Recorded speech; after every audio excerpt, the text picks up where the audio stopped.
Welcome in to Locked On Knicks. Alex Wolf here, going solo today to break down the Knicks' terrible loss over the weekend, 113-99. I don't know about you guys. I didn't have a particularly fun time watching the Nuggets dismantle the Knicks in this game. Going to talk about RJ Barrett, his return, and then more importantly, some sort of inflammatory comments by Tom Thibodeau after the game. Talk about Julius Randle, talk about some of the just terrible things to come from this game in general for the team, and more coming up next on Locked On Knicks.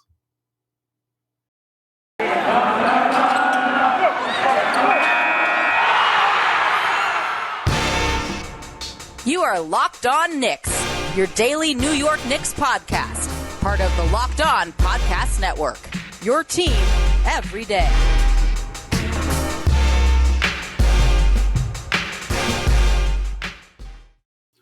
All right, welcome in to Locked On Knicks. Today's episode is brought to you by Prize Picks. Check out prizepicks.com and use promo code NBA or go to your app store and download the app today. Prize Picks is daily fantasy made easy. I'm Alex Wolf. I'm editor-in-chief of Knicks site The Strickland, which you can find at thestrick.land.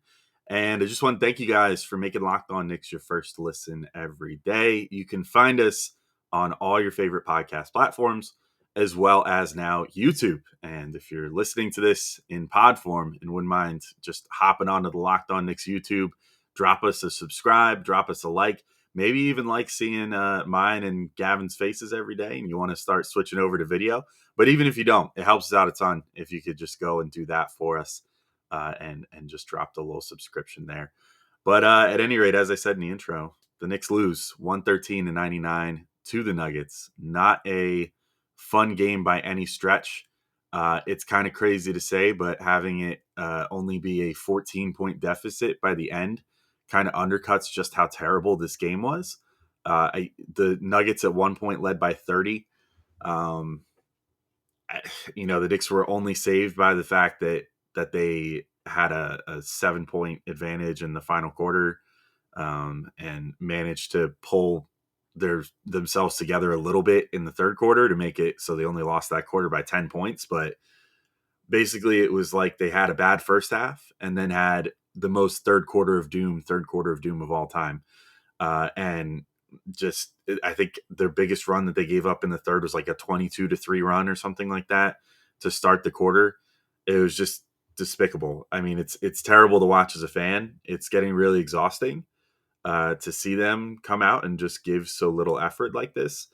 And I mean, I'm not even kidding you when I say that pretty much no player did anything that was overwhelmingly positive in this game. Normally you get at least one takeaway where you say, okay, even in a bad loss, okay, this was a bad loss, but at least so-and-so played well. And I guess maybe this is like part of evolving from being a fan of a team that is a lottery dweller every year to a team that actually has some expectations for once and made the playoffs last year and is expecting to make the playoffs again this year. But, I just struggled to find a single silver lining in this game from any player. It seemed like the entire team basically just came out not wanting to play basketball and, preferring to have had the day off. Whereas the Nuggets came in losers of 7 of their last 8 games.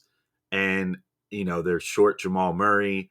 They've got a lot of injuries on that team. Michael Porter Jr. is out, obviously. They have injuries on that team right now to some key players, but they still had Nikola Jokic, and he came out looking like he wanted to get a win too. And, the Knicks did not follow suit. I'll start. I'm not even going to bother with the game recap. You don't need to hear about it. Like I said, it was pathetic. It was terrible. The Knicks lost by a ton and never looked like they cared. So I'll just get into some individual notes more so than reliving that hellhole of a game. So RJ Barrett did return. He spent the last game and a half out with the flu, I guess, like a stomach bug, it seemed like, maybe puking his brains out or something. I don't know. But at any rate, I mean, I thought he had a somewhat decent return, but what stole the headlines after was Tom Thibodeau really sort of challenging RJ publicly in his comments after the game, which was, I mean, Tibbs was clearly angry too because he sent Julius to the podium first, which I have no doubt was like a, this is your team, you speak for this loss. I'm not going to talk about it first, kind of thing.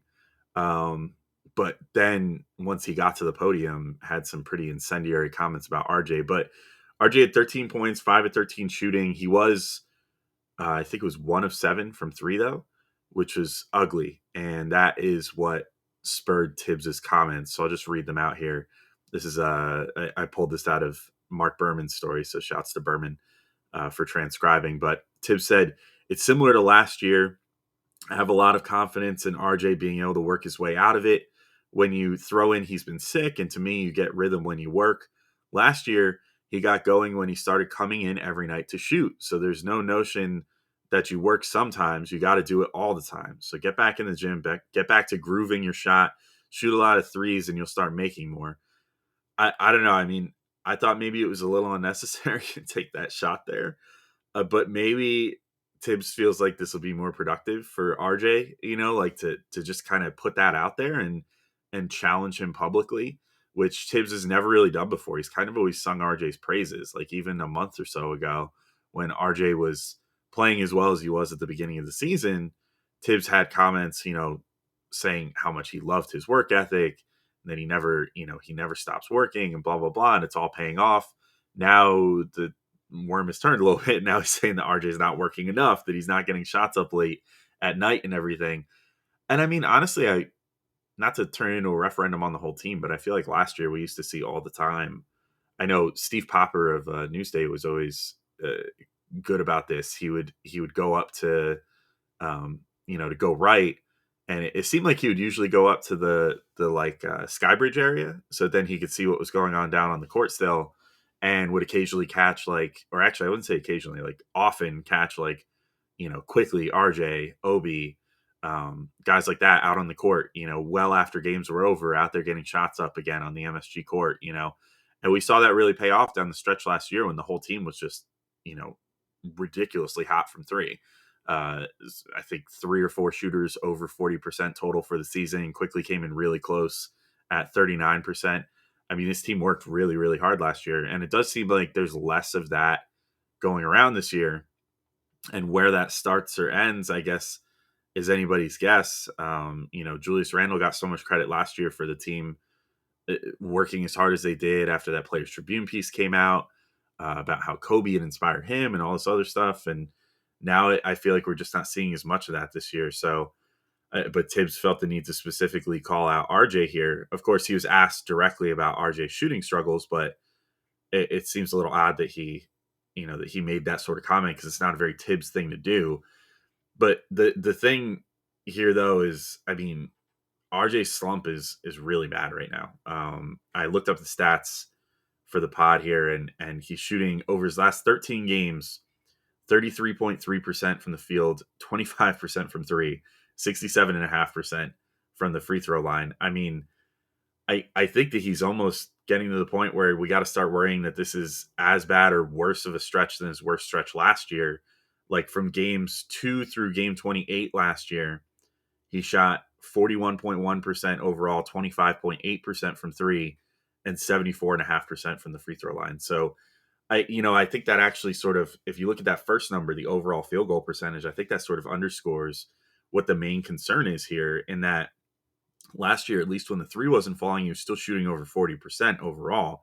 This year, he's shooting at 33% in these last 13 games. And I mean, some of the numbers are a little concerning here. So I checked out Basketball Reference. He's actually shooting 62.1% at the rim, according to Basketball Reference, which is not too bad. But his numbers from 3 to 10 feet are 25%. And his numbers from 10 to 16 feet is 31.6%. And both of those are really putrid.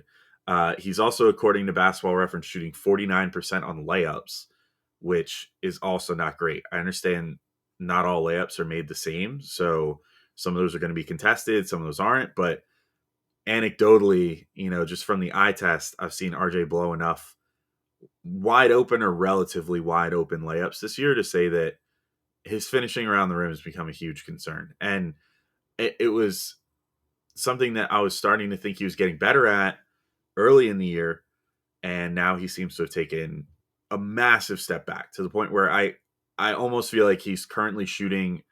Well, it's not even an exaggeration to say. Right now, he is shooting worse in every facet than he did in his rookie year, even.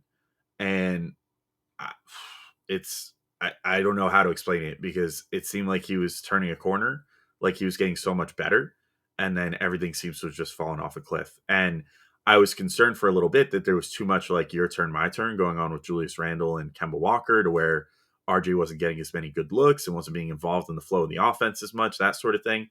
But I mean, his last few games that he's played, or the last couple times he's played without Kemba Walker out there, which I know is only like a game and a half right now, but they've been looking to get some looks set up for him, and he's just not able to capitalize on that, and so that's been a pretty concerning trend for him. But basically, we're gonna need to see a turnaround like what we saw in January or February of this year, and really quick. So maybe Tibbs was just kind of trying to bring that out, but like it is really, it's just disappointing in general to hear something like that from Tibbs publicly about any player on this team.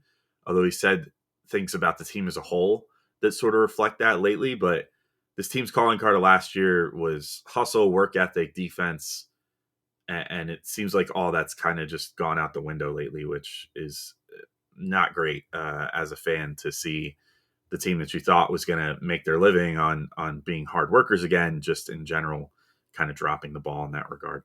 But I'm going to take my first break here. Just let everybody know that today's episode is brought to you by Prize Picks. All right, NBA fanatics, have you heard about Prize Picks? Prize Picks is daily fantasy made easy. I love it, and I know you will too. Prize Picks has the best NBA daily fantasy sports prop game on the market. PrizePicks offers more NBA props than any other DFS prop operator and offers all the superstar players as well as bench players, only recording a handful of minutes each game. PrizePicks offers any prop you can think of, from yardage to touchdowns, even interceptions thrown. And all of our users that deposit and use our promo code will receive a 100% instant deposit match up to $100. Just make sure to use promo code NBA. You pick 2 to 5 players and an over-under on their projections, and you can win up to 10 times on any entry, and it's just you versus the projected numbers.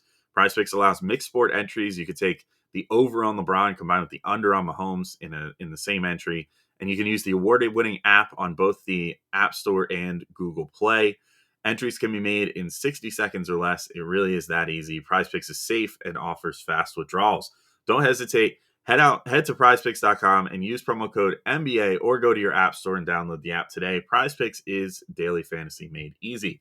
And today's show is also brought to you by DirecTV Stream. Does this sound familiar? You've got one device that lets you catch the game live, another that lets you stream your favorite shows. You're watching sports highlights on your phone, and you've got your neighbor's best friends login for the good stuff.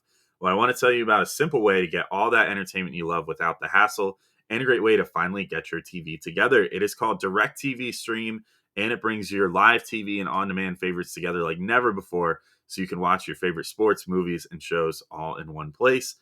That means no more juggling remotes and no need to buy another device ever again. And the best part is there's no annual contract. The other best part, if you've been on that bum service Xfinity or Comcast, is that you can get MSG Network, which somehow over a quarter of the way through the season, they still haven't come to a deal for Knicks or Rangers fans, or Devils fans for that matter, if you're in New Jersey, or I think Islanders fans too. I think like all the hockey teams are on MSG, plus the Knicks. So if you want to watch your favorite teams on MSG, check out DirecTV Stream as well. That's what I did when I got shafted by Comcast. So get rid of the clutter and the confusion and get your TV together with DirecTV Stream. You can learn more at directtv.com. That's directtv.com. Compatible device required. Content varies by package. All right, so back in talking about this woeful, terrible game here. And I want to, I guess, I spent a bunch of time on RJ Barrett there. I want to move over to Julius Randle now. On paper, I think Randle was okay. But in actuality, he and the whole team just looked terrible. And a lot of it came back to him, I think.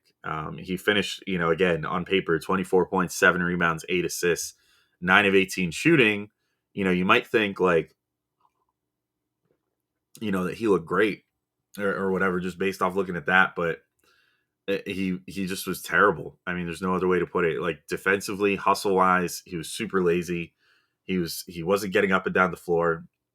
I saw no fewer than like 6 or 7 different clips on Twitter, that people caught throughout the game, just lamenting how terrible he was. And I don't blame a single person, because it was the whole game. It wasn't like he just took 1 or 2 plays off.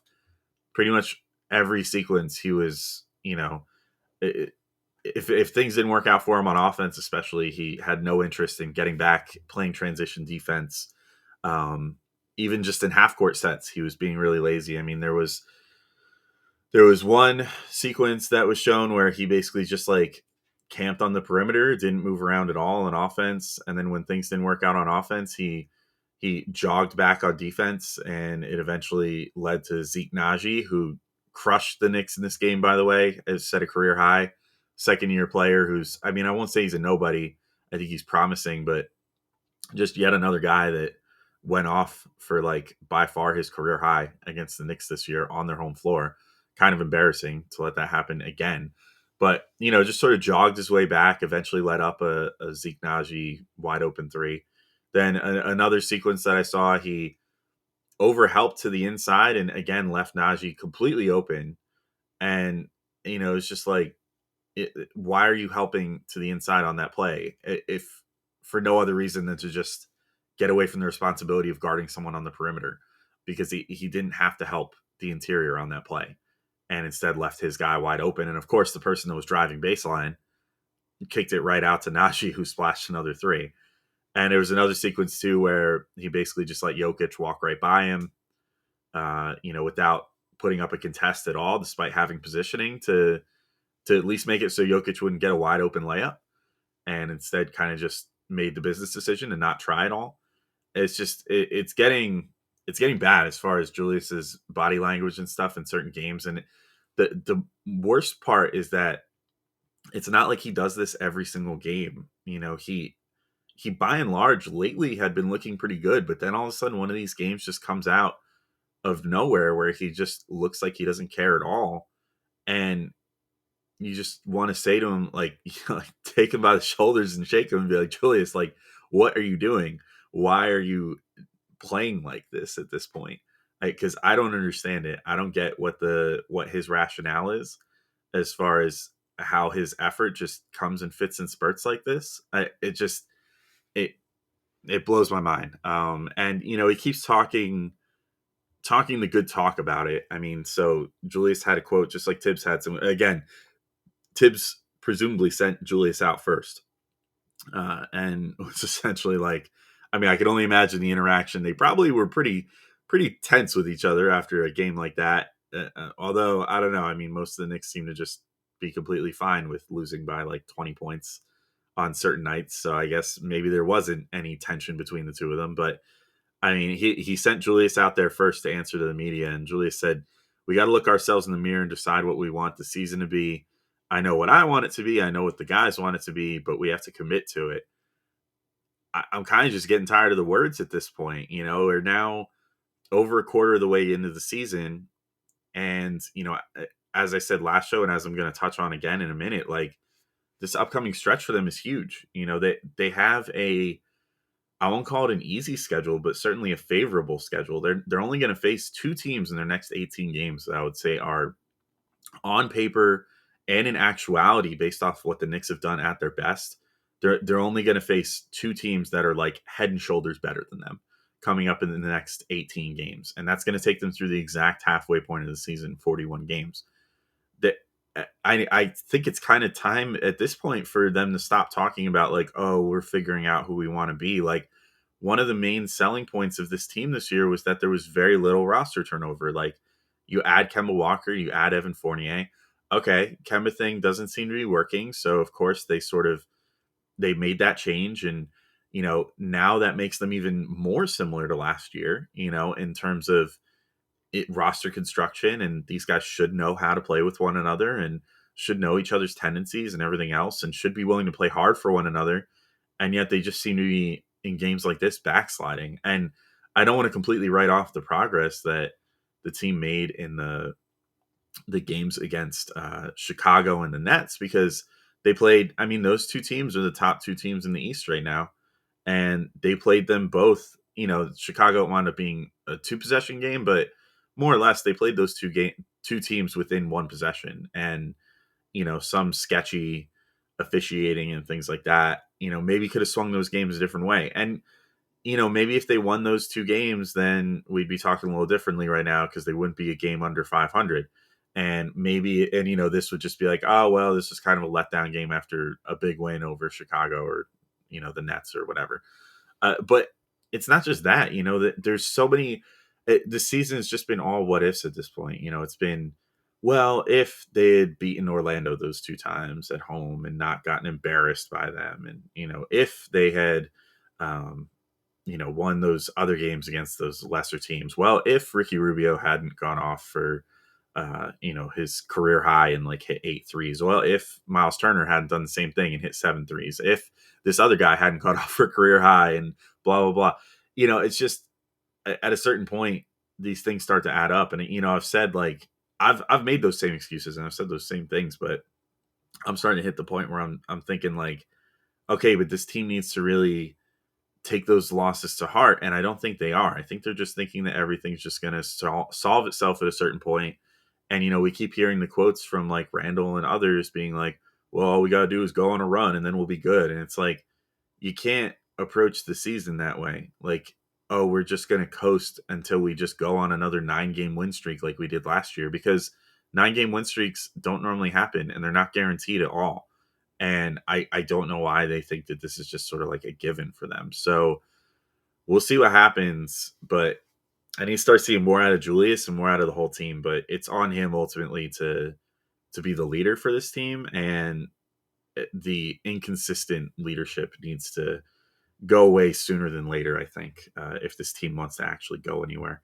But I'm going to take a quick second, let all you guys know that today's episode is brought to you by Built Bar. And this holiday season, grab the protein bar that tastes like a candy bar, or even better than a candy bar. Built Bar, filled with so much holiday goodness, rich with decadent flavor, covered in chocolate, but amazingly low in calories, sugar, net carbs, and fat, and high in protein. You get the best of both worlds, delicious and healthy.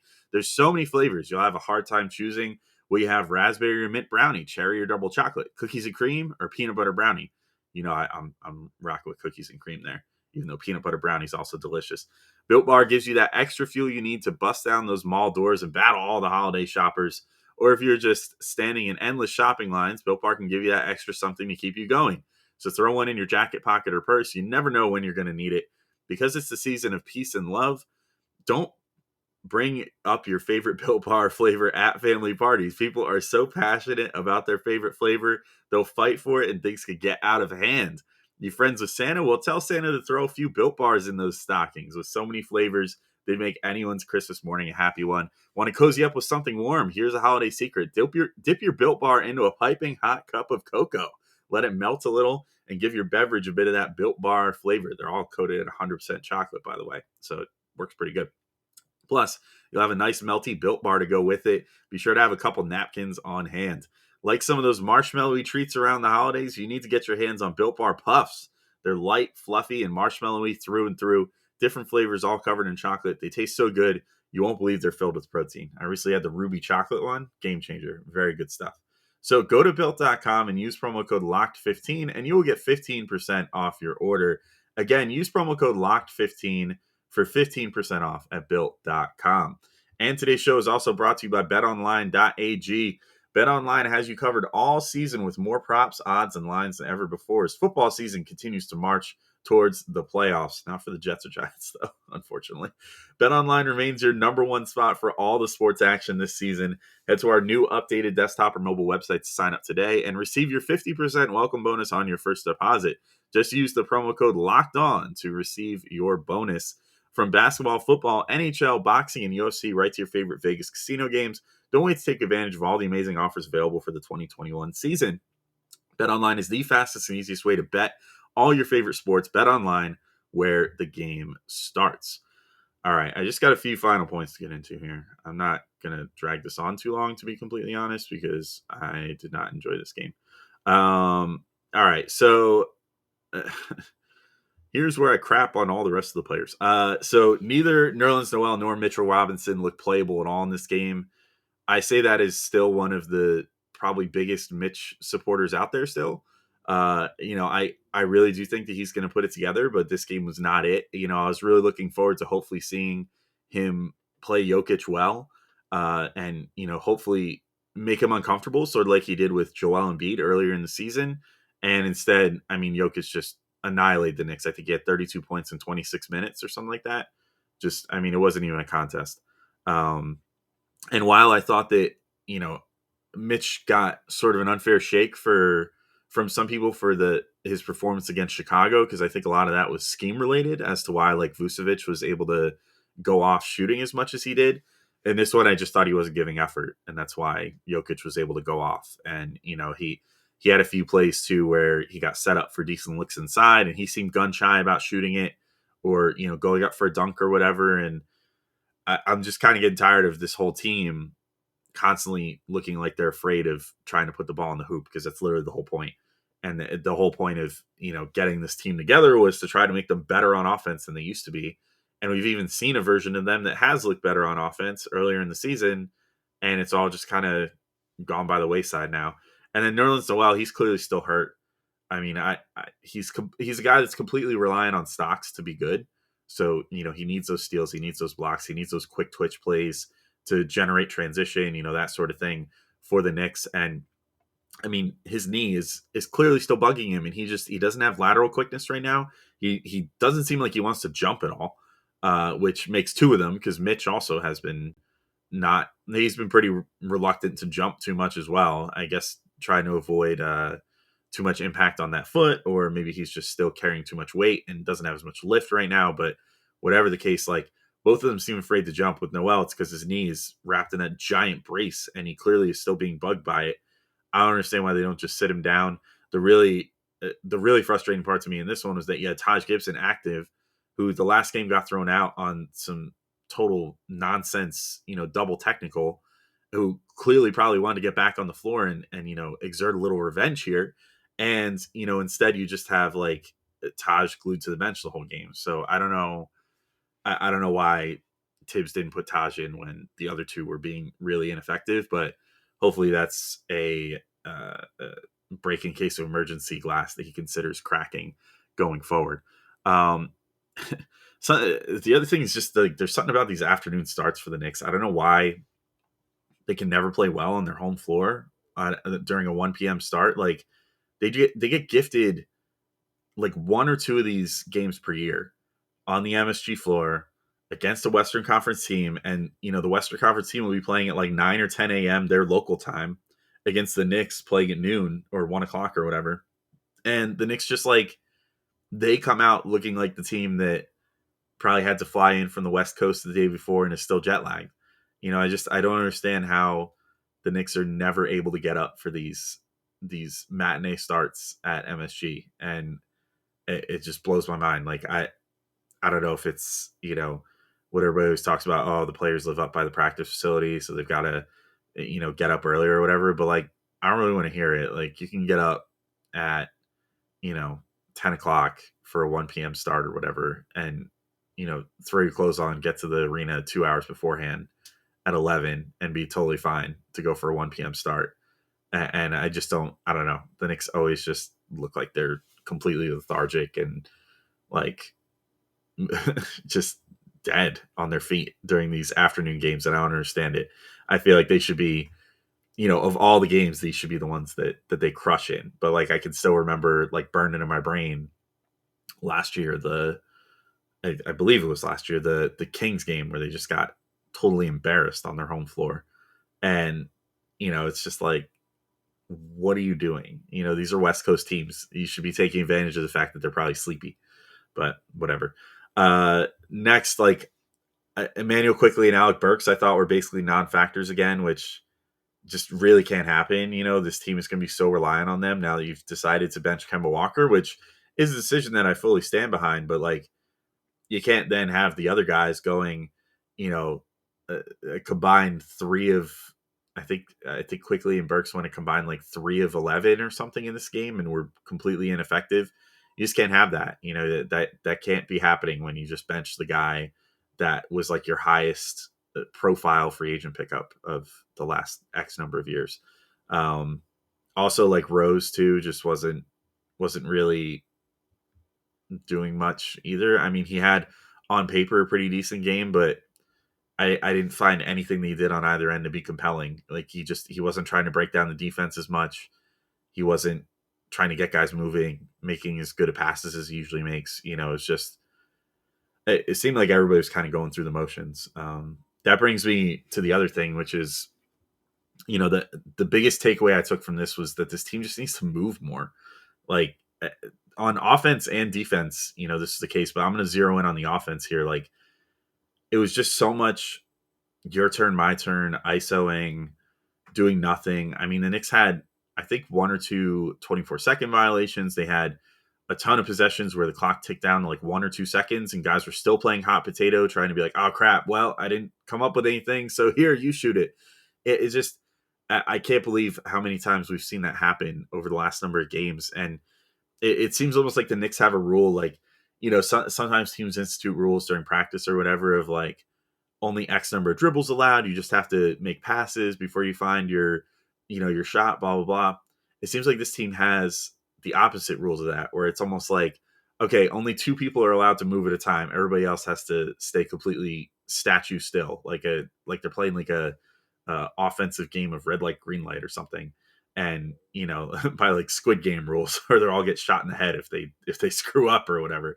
Because it's just, you know, you'll have like a Julius 2-man game with Burks or Fournier, or sometimes RJ or whatever, or RJ will run a screen with Mitch. So I don't recall seeing an RJ Mitch screen in this game, which again is crazy because that's always been one of the best plays to get both of them going. But like Julius will be running a 2-man game and every single other person is just camped around the perimeter doing nothing. And I can understand wanting to run a 4-out offense or whatever. That's fine and good, but you need to set some back screens. You need to, occasionally run like a double screen up top or like a Spain pick and roll or something, like anything to just get like one or two more people involved and get the defense moving around a little bit, because the Nuggets essentially didn't have to try on defense. And then you wonder, oh, well, maybe that's why they had so much energy on offense to just come out here and destroy the Knicks on that end of the floor, because the Knicks were, offering zero resistance on defense, but also weren't making them work at all on offense. They were playing this stationary brand of basketball. It was just really ugly. And it really makes you yearn for I keep going back to this with the preseason when they looked so much better, or even, the first few games of the season where they were moving around more. They were actually like playing together and whatever. And I guess it's got to be partly on Tibbs, but it's got to be on the players too. I mean, I think that he's trying to just challenge them to do it themselves, because he's like, I think he treats these guys like, he doesn't treat them like kids. He treats them like, adults, like professionals that should have some pride in their work and whatever. But maybe he's got to start cracking the whip a little harder or what. Like, I don't know what it is that is going on with these guys right now, where they're just so like, for lack of a better term, lazy, just like all the time on the floor, not seeming to want to move or do anything. It's very frustrating.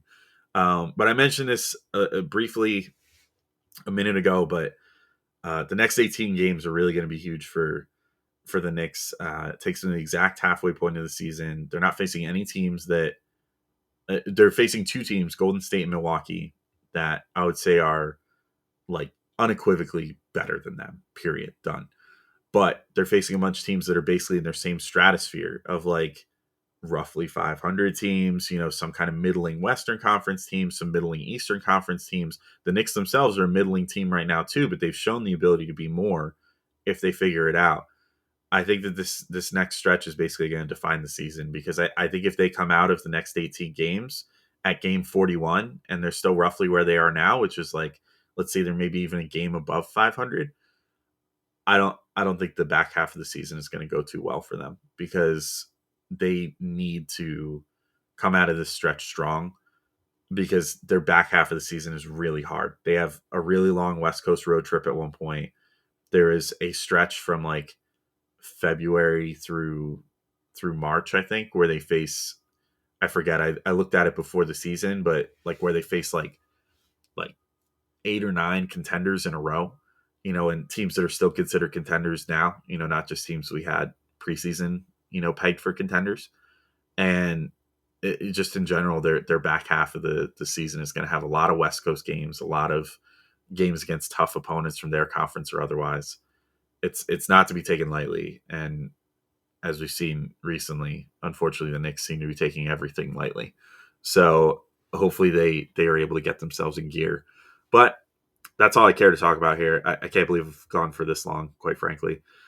So Gavin and I will be back tomorrow, reunited. He's back from some commentating and a little vacation. So we'll be back. We're going to be talking about some concerning trends for the Knicks, as if there's not enough of that. But we'll have a show for you guys tomorrow. And then, of course, game recaps this week and a couple other good shows coming up. So keep an ear out for that. Till next time, though, thanks so much for listening. This has been Locked On Knicks, and I will talk to you all soon. Peace out.